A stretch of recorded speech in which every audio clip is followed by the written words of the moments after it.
We are not alone. The Pentagon released the UFO files a few weeks back, and we just found out over 1 billion people have visited the site. 1 billion.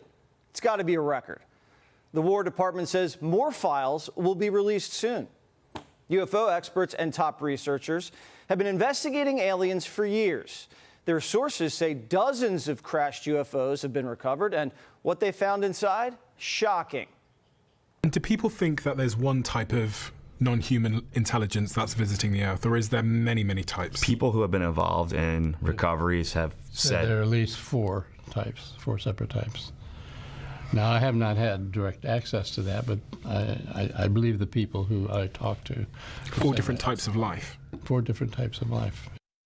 4 different species of aliens. Another scientist called them Greys, Nordics, insectoids, and reptilians. All of them have 2 arms and 2 legs, just like us. Experts speculate the reptilians are scaly with long tails, like a lizard. Insectoids look like a praying mantis. The Greys look like your classic movie alien, and the Nordics look like a regular Swedish guy, but 7 feet tall. We haven't seen the evidence, but Pete Hegseth says more evidence is coming, and there are a lot of believers in Congress.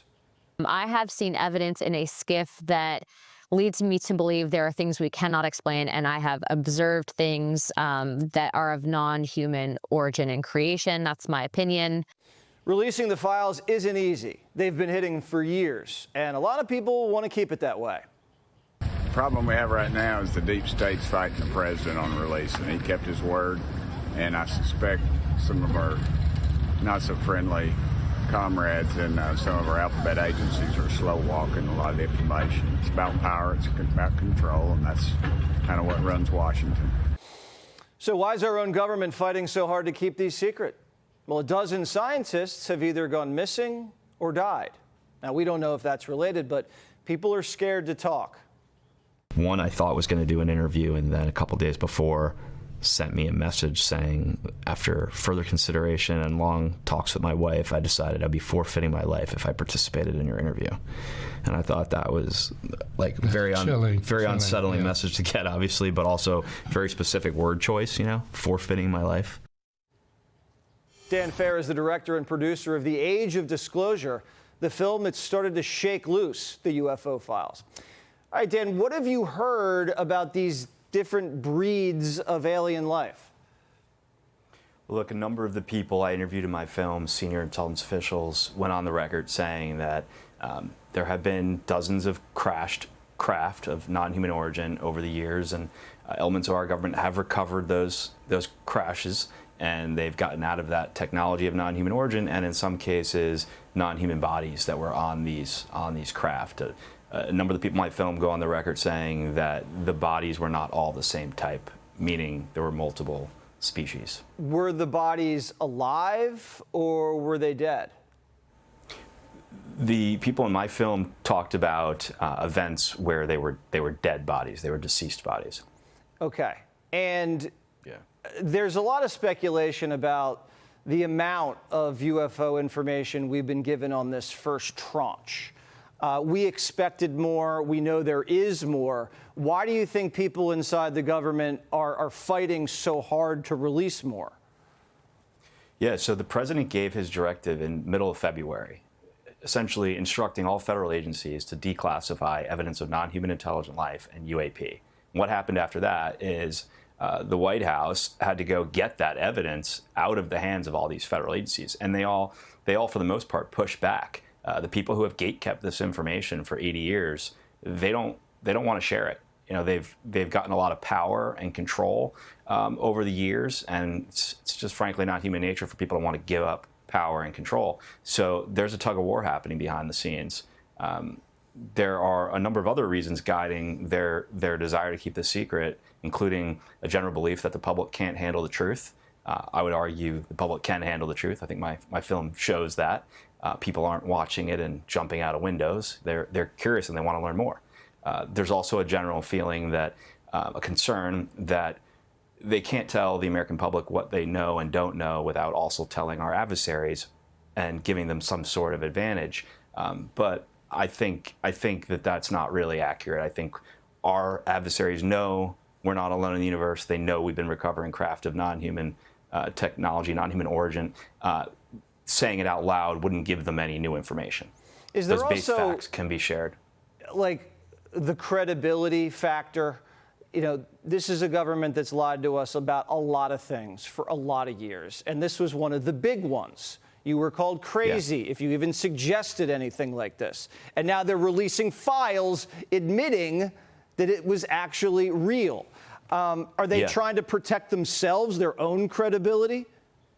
Yeah, there's certainly an element of that. I mean, no one wants to take accountability. You know, a lot of people's lives were ruined over the years covering this up. A lot of careers were ruined. And, you know, one of the other concerns people who involved in keeping the secret have is the fact that they're worried about coming forward, sharing evidence they have, and then being punished for it, being treated like criminals. You know, and so there are members of Congress right now who are trying to put together amnesty language to give protections to these people so they can step forward more comfortably. If they did end up releasing an image or a video of non-human life recovered from a craft, and they put that out there, what do you think the public reaction would be? I mean, truthfully, I think this day and age, with the rise of AI, half the country would probably think it's an AI image and not real. That's why I think, you know, my film has moved the needle, because it's credible people putting their reputations on the line to share what they legally can, and there's real stakes to that. You know, I think it makes much more of an impact these days when we live in a time where everyone thinks everything they see online is fake. Do you think the president's a believer? This weekend, he posted an image of himself walking down the tarmac with an alien. Yeah, I saw that, yeah. Look, I think he's learned the reality of the situation, that we're not alone in the universe. And, you know, I think this disclosure process is happening because he's put it in motion. I know, I just heard today from friends on the House Committee to Declassify Federal Secrets that there will be another 40 or so UAP videos declassified in the next 30 days. On top of that, key members of the cabinet are aggressively trying to find the most meaningful evidence within the federal agencies and branches of the military, so they can then decide what of that evidence can safely be declassified. And there's, you know, this is going to be a rolling process. It's going to be a rolling disclosure process. I mean, we're seeing a video right now on the screen. I expect to see better quality videos. We've been hearing stories about craft that right degree angle, you know, things that just you can't even conceptualize flying that way. It's a humbling experience for the human race. That has to be a major issue here, almost a religious issue. Yeah, look, some people say they worry it would negatively impact religion. I don't really personally see that. I think that, you know, all the world's religions will sort of fit this into their existing dogma in one way or another. And yeah, I think a lot of these arguments that society can't handle the truth and we're all going to be too shook up by this, I don't think that holds up at this day and age. No, well, this presidency has been the age of disclosure, and I think we should just keep it going. The more we know, Absolutely. I think we just have to follow the truth wherever it leads us. Everybody watch absolutely. The Age of Disclosure. It is eye-opening, to say the least. Thank you so much. Be sure to like and subscribe for all the Fox News latest on YouTube, and catch full shows streaming now on Fox One.